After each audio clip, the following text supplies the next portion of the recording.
Welcome to my channel. Subscribe to my channel. ಎಲ್ಲರಿಗೂ ನಮಸ್ಕಾರಗಳು. 4ನೇ ತರಗತಿಯ ಪರಿಸರ ಅಧ್ಯಯನ ಪಠ್ಯಪುಸ್ತಕ ಭಾಗ 2. ಇದರಲ್ಲಿ 16ನೆಯ ಪಾಠ ಬದಲಾಗುತ್ತಿರುವ ಕುಟುಂಬಗಳು. ಈ ಪಾಠದ ಪ್ರಶ್ನೋತ್ತರಗಳನ್ನು ತಿಳಿಯೋಣ. ನೀವಿನ್ನೂ ನಮ್ಮ ಚಾನಲ್ನ ಸಬ್ಸ್ಕ್ರೈಬ್ ಮಾಡಿಲ್ಲ ಅಂದರೆ ಪ್ಲೀಸ್ ಸಬ್ಸ್ಕ್ರೈಬ್ ಮಾಡಿ. ಬದಲಾಗುತ್ತಿರುವ ಕುಟುಂಬಗಳು. ಚಿತ್ರದಲ್ಲಿ ತೋರಿಸಿರುವ ರಾಜಮ್ಮ ಮತ್ತು ರಾಮಯ್ಯನ ಕುಟುಂಬದ ಹಿಂದಿನ ವರ್ಷದ ಚಿತ್ರ.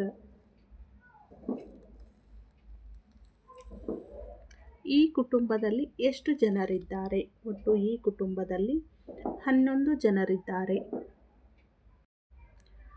ರಾಮಯ್ಯನಿಗೆ ಎಷ್ಟು ಮಕ್ಕಳು ಮತ್ತು ಯಾರು ಯಾರು? ರಾಮಯ್ಯನಿಗೆ 5 ಜನ ಮಕ್ಕಳು. ಗೋಪಿ, ಸುರೇಶ, ರಮೇಶ, ದಿಲೀಪ ಮತ್ತು ಪಿಂಕಿ. ಗೋಪಿಗೆ ಎಷ್ಟು ಮಕ್ಕಳು? ಯಾರು ಯಾರು? ಗೋಪಿಗೆ 2 ಮಕ್ಕಳು, ಸುಹಾಸ್ ಮತ್ತು ಸುರಭಿ.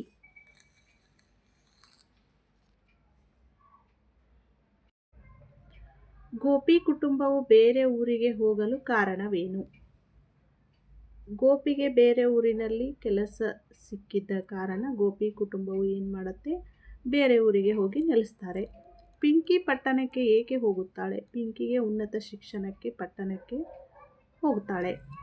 ಶೀಲಾ ಈ ಕುಟುಂಬಕ್ಕೆ ಏಕೆ ಬರುತ್ತಾಳೆ? ಶೀಲಾ ರಮೇಶನನ್ನು ಮದುವೆಯಾಗಿ ಈ ಕುಟುಂಬಕ್ಕೆ ಬರುತ್ತಾಳೆ. ಸುರೇಶನ ಕುಟುಂಬದ ಹೊಸ ಸದಸ್ಯ ಸುರೇಶನ ಮಗು.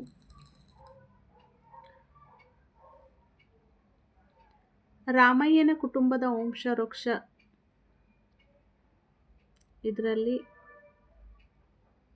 ಕುಟುಂಬದಿಂದ ಹೊರಗೆ ಹೋದವರು ಮತ್ತು ಕುಟುಂಬಕ್ಕೆ ಹೊಸದಾಗಿ ಬಂದಿರತಕ್ಕಂಥವ್ರು. ಈ ವರ್ಷ ರಾಮಯ್ಯನ ಕುಟುಂಬದ ಸದಸ್ಯರ ಸಂಖ್ಯೆ ಎಷ್ಟು ಮತ್ತು ಏಕೆ? ಈ ವರ್ಷ ರಾಮಯ್ಯನ ಕುಟುಂಬದ ಸದಸ್ಯರ ಸಂಖ್ಯೆ 7, ಏಕೆಂದರೆ ಕುಟುಂಬದಲ್ಲಿ 11 ಜನರಲ್ಲಿ 5 ಜನರು ಬೇರೆ ಕಡೆಗೆ ಹೋಗಿದ್ದಾರೆ ಮತ್ತು 2 ಕುಟುಂಬಕ್ಕೆ ಸೇರಿದ್ದಾರೆ. ನಿನ್ನ ಕುಟುಂಬದ ವಂಶವೃಕ್ಷವನ್ನು ಬರೆ. ನಾನು ಇಲ್ಲೊಂದು ಎಕ್ಸಾಂಪಲ್ ಕೊಟ್ಟಿದ್ದೀನಿ. ನಿಮ್ಮ ಕುಟುಂಬದ ವಂಶವೃಕ್ಷವನ್ನು ನೀವು ಇಲ್ಲಿ ಏನು ಮಾಡಬೇಕು? ಬರಿಬೇಕು.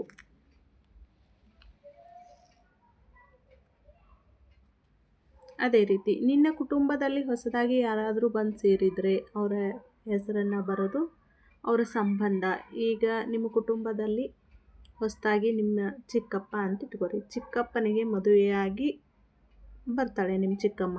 ಆಗ ಚಿಕ್ಕಮ್ಮನ ಹೆಸರು, ಸಂಬಂಧ, ಯಾವ ಊರಿಂದ ಬಂದಿದ್ದಾರೆ, ಅವರು ಬಂದ ಕಾರಣ. ಚಿಕ್ಕಪ್ಪನ ಮದುವೆಯಾಗಿ ಏನು ಮಾಡಿರ್ತಾಳೆ? ಚಿಕ್ಕಮ್ಮ ಮನೆಗೆ ಬಂದಿರ್ತಾಳೆ. ಅದನ್ನು ಇಲ್ಲಿ ನೀವು ಬರಿಬೇಕು. ನಿನ್ನ ಕುಟುಂಬದಿಂದ ಯಾರಾದರೂ ಸದಸ್ಯರು ಬೇರೆಡೆಗೆ ಹೋಗಿದ್ದರೆ ಅವರಿಗೆ ಗುರುತು ಹಾಕು ಮತ್ತು ಅವರ ಹೆಸರನ್ನು ಇಲ್ಲಿ ವಿವರಗಳನ್ನು ಬರೆ. ಈಗ ನಿಮ್ಮ ಅತ್ತೆ ಇರ್ತಾರೆ. ಅವರು ಮದುವೆಯಾಗಿ ಬೇರೆ ಊರಿಗೆ ಹೋಗ್ತಾರೆ. ಕಾರಣ ಏನು? ಅವರು ಮದುವೆಯಾದ ಕಾರಣ ಅವರು ಹೋಗ್ತಾರೆ.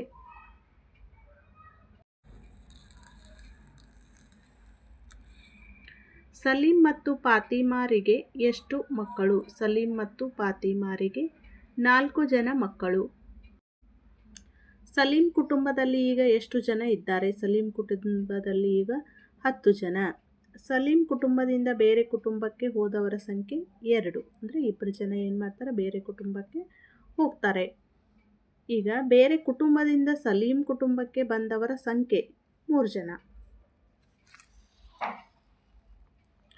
ರಾಜುವಿನ ಕುಟುಂಬದಲ್ಲಿ ಎಷ್ಟು ಜನರಿದ್ದಾರೆ? ರಾಜುವಿನ ಕುಟುಂಬದಲ್ಲಿ 4 ಜನರಿದ್ದಾರೆ. ರಾಜುವಿನ ಕುಟುಂಬಕ್ಕೆ ಬಂದಿರುವವರ ಸಂಖ್ಯೆ 1.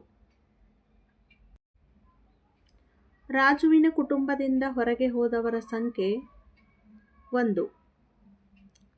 ಸಲೀಂ ಮತ್ತು ರಾಜುವಿನ ಕುಟುಂಬದಲ್ಲಿ ಯಾವ ಕುಟುಂಬ ದೊಡ್ಡದು ಮತ್ತು ಏಕೆ ಅಂತ ಕೇಳ್ತಾರೆ. ಸಲೀಂ ಕುಟುಂಬ ಏನಾಗಿದೆ? ದೊಡ್ಡದಾಗಿದೆ. ಯಾಕಂದರೆ ಸಲೀಮನಿಗೆ 9 ಜನ ಮಕ್ಕಳಿದ್ದಾರೆ ಮತ್ತು ಮಕ್ಕಳಿಗೆ ಮದುವೆಯಾಗಿ ಸೊಸೆಯಂದರು ಬಂದಿದ್ದಾರೆ. ಹೀಗಾಗಿ ಸಲೀಂ ಕುಟುಂಬ ರಾಜುವಿನ ಕುಟುಂಬಕ್ಕಿಂತ ದೊಡ್ಡ ಕುಟುಂಬ.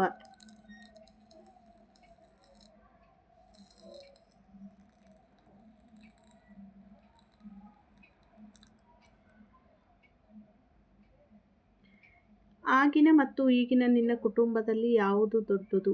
ಆಗಿನ ಕುಟುಂಬವೇ ದೊಡ್ಡದು.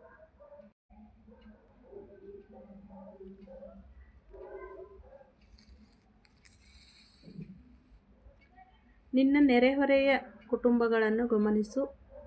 ಮತ್ತು ದೊಡ್ಡ ಕುಟುಂಬ, ಒಂದು ಚಿಕ್ಕ ಕುಟುಂಬವನ್ನು ಉದಾಹರಣೆ, ಇವೆರಡು ಉದಾಹರಣೆಗಳನ್ನು ನೀಡಿದ್ದೀನಿ. ಇದು ದೊಡ್ಡ ಕುಟುಂಬಕ್ಕೆ ಉದಾಹರಣೆ, ಇದು ಚಿಕ್ಕ ಕುಟುಂಬಕ್ಕೆ ಉದಾಹರಣೆ. ಕುಟುಂಬದ ಸದಸ್ಯರು ಬೇರೆ ಕಡೆಗೆ ಹೋಗಿ ನೆಲೆಸಲು ಇರುವ ಕಾರಣಗಳನ್ನು ಹಿರಿಯರಿಂದ ನೆರವು ಪಡೆಯಿರಿ. ಕುಟುಂಬದ ಸದಸ್ಯರು ಕೆಲಸಕ್ಕಾಗಿ ಬೇರೆಡೆ ಹೋಗಿ ನೆಲೆಸ್ತಾರೆ. ಶಿಕ್ಷಣ ಪಡೆಯಲಿಕ್ಕೆ ಕೂಡ ಬೇರೆ ಕಡೆ ಹೋಗಿ ನೆಲೆಸ್ತಾರೆ. ಕುಟುಂಬದ ಹೆಣ್ಣು ಮಕ್ಕಳು ಮದುವೆಯಾಗಿ ಗಂಡನ ಮನೆಗೆ ಹೋದ್ರಂದರೆ ಅವರು ಬೇರೆ ಕಡೆ ಹೋಗಿ ನೆಲೆಸ್ತಾರೆ. ಈ ವಿಡಿಯೋ ನಿಮಗೆ ಇಷ್ಟ ಆದರೆ ಪ್ಲೀಸ್ ಲೈಕ್ ಮಾಡಿ. Thank you.